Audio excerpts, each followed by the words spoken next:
4 ans après avoir quitté la Maison-Blanche par une porte dérobée, suite à sa défaite en novembre 2020 et aux événements tumultueux du 6 janvier 2021, Donald Trump revient en grande pompe, cette fois auréolé d'une victoire plus large qu'anticipée face à Kamala Harris.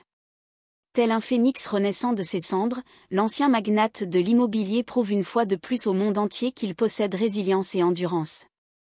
Malgré des déboires judiciaires qui ont alimenté la chronique durant les dernières années, Trump, fidèle à son caractère tenace, a su rallier à sa cause ce que les analystes désignent comme « l'Amérique profonde », celle des campagnes et des zones périurbaines. Des électeurs pour qui les accusations n'entamaient en rien leur soutien à leur champion.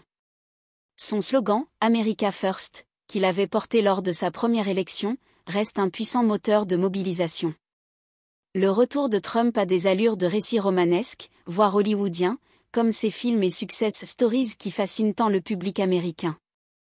En 8 ans, il est parvenu à occuper successivement les fonctions de 45e et 47e président des États-Unis, un accomplissement historique.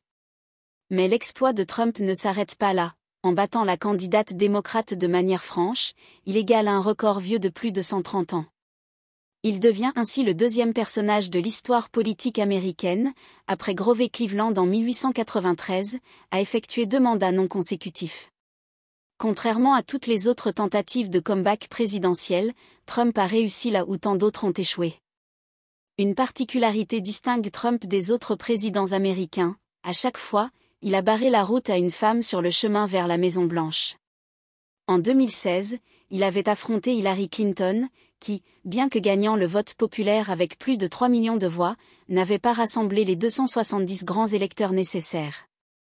Cette fois, face à Kamala Harris, le candidat républicain a remporté non seulement les grands électeurs, mais aussi le vote populaire, conférant un éclat supplémentaire à sa victoire. L'Amérique devra donc patienter encore avant de voir une femme s'installer au bureau ovale.